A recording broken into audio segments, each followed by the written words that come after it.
Salut la famille, bienvenue dans cette nouvelle vidéo. Avant de commencer, je tenais à dire merci beaucoup pour les 1000 abonnés. Merci beaucoup, ça fait vraiment plaisir. Continuez à vous abonner les amis, liker et partager, ça fait vraiment aider la chaîne. Aujourd'hui, on va parler d'un sujet un peu très simple mais très intriguant. Pourquoi Erik ten Hag a chassé Cristiano Ronaldo du club? Est-ce qu'avec ça, Manchester United performe mieux? On regarde tout ça ensemble après l'intro.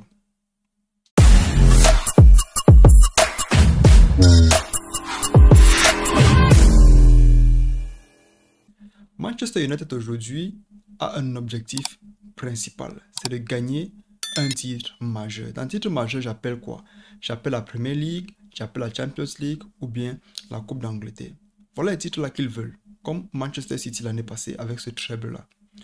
Aujourd'hui, est-ce que Manchester United, avec l'absence de Ronaldo, a remporté ces titres-là? Non. Est-ce qu'ils sont satisfaits du classement qu'ils ont? Oui. Quand tu es un club aujourd'hui qui est considéré comme l'un des meilleurs clubs de Premier League et tu es satisfait avec le rang de quatrième, ça veut dire qu'il y a un problème déjà à la base. Ça veut dire qu'il y a un problème. Toi-même, quand tu te satisfais d'un rang de quatrième, pas deuxième, pas troisième, mais quatrième, tu es satisfait, ça veut dire que ça ne donne pas. Ils sont satisfaits aussi, pourquoi? Parce que l'année passée, avec la présence des joueurs comme Ronaldo, ils étaient sixième, ils n'ont pas joué la Champions League, ils se disaient juste que c'est la faute du joueur. Mais comme je l'ai dit tantôt, les amis, essayons de voir pourquoi Erik ten Hag a chassé Ronaldo. Au départ, Manchester United performait très mal.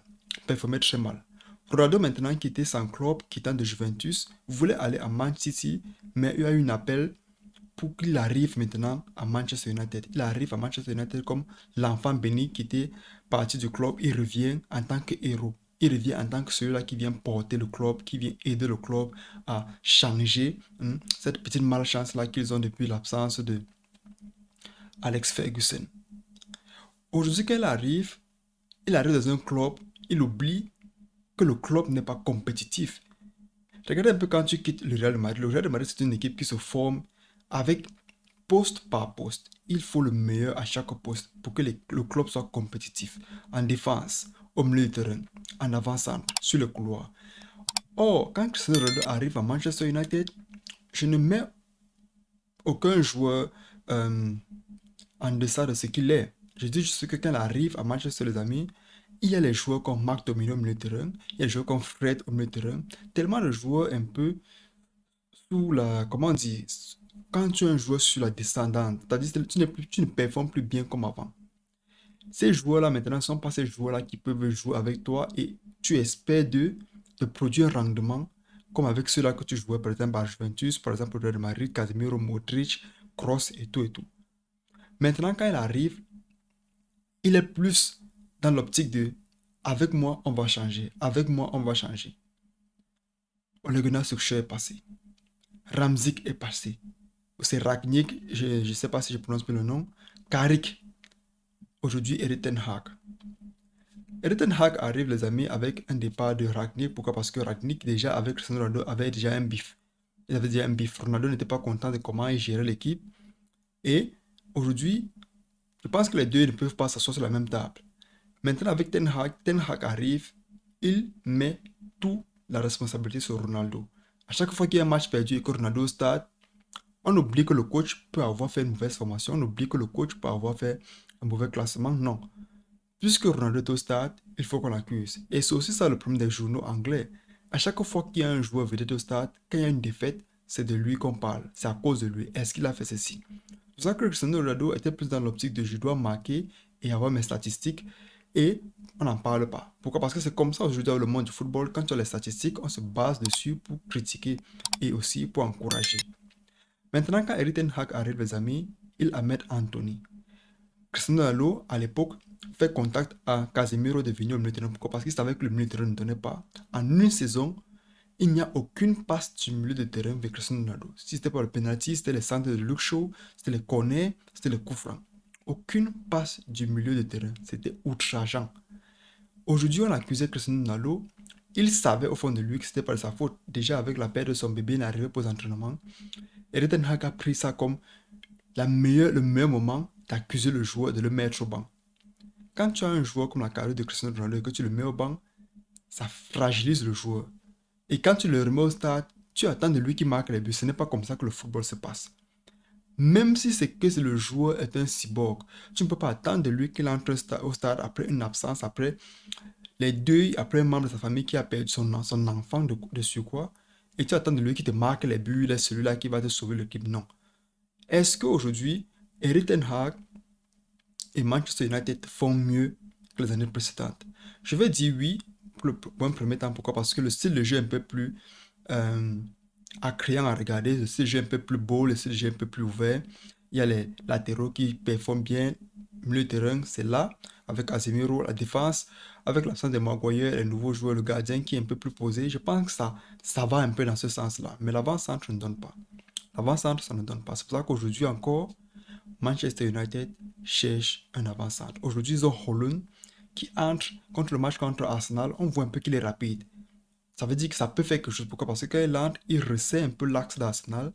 Ça permet à Rashford d'un peu plus être libéré. C'est pour ça que vous avez vu Garnacho être un peu plus libéré et prendre ce but-là qui était hors jeu, malheureusement. Mais aujourd'hui, les amis, quand tu regardes Manchester United et Manchester United avec Cristiano Ronaldo, c'est deux équipes complètement différentes. Deux équipes complètement différentes. À l'époque, qui jouait sur le couloir, Rashford, qui était un peu ce Rashford-là sur la descendante. Pourquoi? Parce que Rashford n'était plus ce joueur-là. Après la Coupe du Monde, il n'était peu perdu. Pourquoi? Parce qu'on accusait Rashford, on accusait Saka et on accusait Sancho. C'était ces jeunes-là qui ont fait en sorte que l'Angleterre perde la Coupe du Monde. Quand toute l'Angleterre te saute dessus par rapport à une situation comme celle-là, je pense que ça touche profondément et les joueurs baissent. Donc ces joueurs étaient sous baisse et avec l'arrivée aussi de Ten Hag, il faut aussi féliciter ça. Les joueurs ont repris confiance, mais pas totalement. Pourquoi? Parce que ça ne donne pas toujours. Ça ne donne pas toujours. Ils ont chassé Ronaldo, ils ont mis Weghorst en pointe, ça n'a pas donné. Il n'a même pas fait 9 mois, on l'a chassé. Ils ont cherché Rashford, on l'a mis en pointe, ça n'a pas donné, on l'a remis au couloir. Aujourd'hui, ils mettent Anthony Massa qui revient de blessure, ça ne donne pas. Haaland arrive, on attend encore de voir. Mais est-ce que Manchester a réellement changé? En somme, les amis, non. Ils n'ont pas changé. Si c'était pour le style de jeu, oui. Mais pour les finitions, non. Ils n'ont pas vraiment changé. Donc, on se pose la question de savoir, est-ce que c'était vraiment Ronaldo le problème du club? Est-ce que c'était vraiment Ronaldo le problème du club? Comme je l'ai dit tantôt, les amis, c'est quand tu es un joueur de la crème de Ronaldo, un joueur de cette envergure-là, quand tu es quelqu'un qui regarde les matchs et quand tu vois peut-être Ronaldo rater un but, tu es plus concentré sur Ronaldo rater un but que une mauvaise passe à l'intérieur de Maguire ou bien de DGA qui encaisse un but ou bien un milieu de terrain qui s'est mal géré. Tu es plus concentré sur Ronaldo à rater un but qui pouvait donner 3 points. Mais tu ne regardes pas sur les joueurs ou les défenseurs qui ont fait encaisser un but, qui ont fait perdre ces 3 points-là. Est-ce que je ne sais pas si vous me comprenez un peu. Donc aujourd'hui, Manchester United a un bon style de jeu, oui.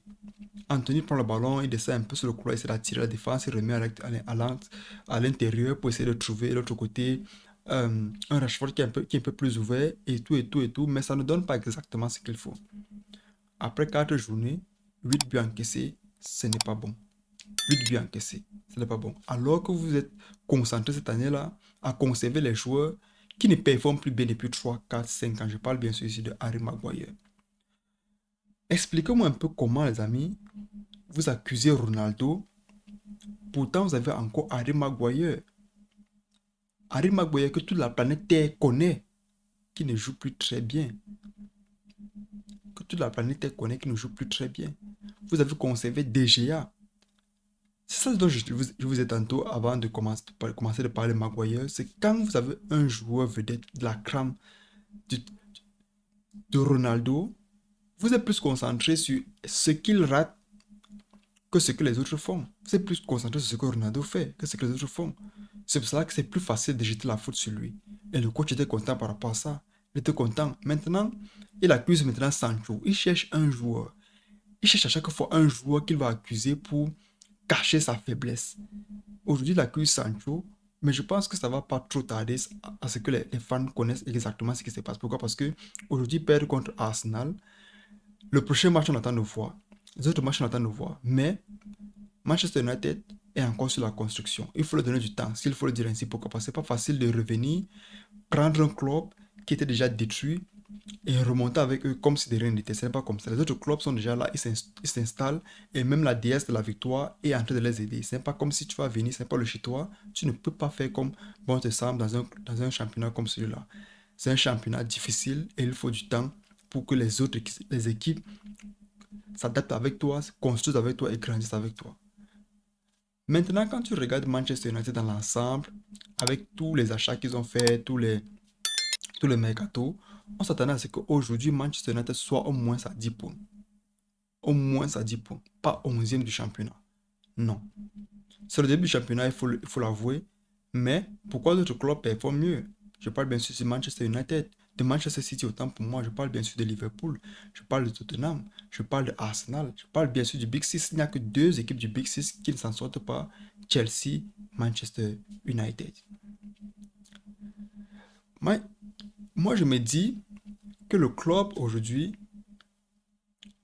veut des résultats immédiats. Veut des résultats immédiats. Pourquoi? Parce que quand tu es un club de l'envergure du Manchester United, dans ta tête, tu te dis que cette année-ci, je vais la remporter. Tu es plus concentré dans je veux remporter que ce qu'il faut pour remporter. Qu'est-ce qu'il faut pour remporter? Il faut un coach qui peut coacher tout le monde. Qui peut coacher tout le monde. Il faut un coach peut-être comme Zidane, il faut un coach comme Ancelotti, il faut un coach comme Mourinho à l'époque, il faut un coach comme Pep Guardiola qui est considéré aujourd'hui comme l'un des meilleurs coachs de l'histoire. Donc il faut un coach qui change catégoriquement le style de jeu. Et il faut aussi chasser ceux-là qui sont là depuis avec toi. Donc ça dit, tu ne connais pas exactement qui ne lie pas les joueurs entre eux. Quand tu regardes aujourd'hui Manchester United, tu veux changer le club, mais tu ne changes pas complètement. C'est un peu quand tu veux... il y a une odeur à la maison, tu ne connais pas l'odeur, sort, tu commences à retirer les habits, pièce par pièce, pièce par pièce. Tu ne vas jamais t'en sortir. Tu peux avoir la chance, tu retires, comme ils ont essayé avec Cristiano Ronaldo, croyant que c'était l'habit qui sentait dans la maison. Ça continue, tu vas sentir, ça veut dire que ce n'est pas lui la faute. Ce n'est pas lui. Parce que quand Cristiano Ronaldo pas vous remporter le championnat, vous remportez la coupe, vous remportez la Champions League, non, vous ne remportez rien du tout. Donc ce n'est pas de sa faute. Qu'est-ce que Manchester United peut faire aujourd'hui? C'est de laver tout le monde et reconstruire dans 2 ou 3 ans. Sans ça, vous allez toujours continuer à voir ces situations des autres clubs en Angleterre comme est-ce que cette année je serai 4e? Vous pensez plus au classement qu'à la victoire. Et vous pensez plus à comment être 4e qu'à comment faire pour être 4e. 2 choses différentes. Je pense qu'aujourd'hui avec Manchester United, les amis, c'est Erik ten Hag qui fait bien, mais sans tellement faire bien. Pourquoi? Parce que, comme je l'ai dit tantôt, le style de jeu a changé. C'est un peu plus beau à regarder. Quand tu regardes le match Manchester United contre Arsenal, c'était vraiment beau. Même si c'est que Arsenal contre le jeu dans l'ensemble, parce que c'est vraiment Arsenal. C'est comme Manchester City, ils ont presque le même style de jeu, avec un très bon joueur Odegaard, un autre joueur Saka, Martinelli. Ils font vraiment le taf comme il faut, comme on le dit souvent. Donc, Manchester United n'a pas ces joueurs-là. Ils n'ont pas. Anthony aujourd'hui n'est pas de la gamme de Saka, non. Rashford aujourd'hui n'est pas de la gamme de Martinelli dans le sens où je dis Martinelli percute, Rashford marque les buts où on ne le passe en profondeur et il peut prendre marquer. Donc c'est un joueur de contre-attaque. Ce n'est pas un joueur où quand il y a cafouillage, il peut te créer quelque chose. Non. C'est un peu comme un Rashford qu'on a arrangé ainsi le jeu de contre-attaque qui va juste conclure sur la vitesse. Ou un peu ce que je veux dire. Donc, ce n'est pas un joueur où, comme avec Martinelli, ils vont te faire les combinaisons ou entrer où il y a 5 joueurs. Non. Contre-attaque, Rashford est là. Si c'est pour la contre-attaque, ça sera difficile pour lui. Oh, Martinelli, Saka sont les joueurs qui ils entrent dans les surfaces. Ils n'ont pas ces joueurs-là. Odegaard au milieu de terrain, oh là là, pas des passes inutiles. Pourtant, quand tu regardes aujourd'hui, Bruno Fernandes, même si qu'il a plus d'expérience, l'expérience est absente. Pourquoi? Parce que c'est un Bruno Fernandes aujourd'hui qui ne sait à rien du tout parfois. Parfois aujourd'hui il joue bien, l'autre jour il joue mal. Donc la faute, au final, n'était pas Cristiano Ronaldo, c'était plutôt une mésentente entre le joueur et le coach. Le coach le prend comme scapegoat. Aujourd'hui, il paye les pots cassés. Pourquoi? Parce que Manchester United ne produit pas le football dont il avait promis dès le départ de Ronaldo. C'est tout pour cette vidéo les amis, dites-moi ce que vous en pensez. Est-ce que vraiment Cristiano Ronaldo était le problème de Manchester United ou bien c'était le problème entre Ronaldo et le coach? Dis-moi toi en commentaire, en prenant un commentaire ici là les amis pour en discuter tous ensemble et on essaie de voir ce qui se passe vraiment. On se revoit la prochaine fois, n'oubliez pas de vous abonner, liker surtout et prenez soin de vous, on se revoit la prochaine fois. Ciao ciao.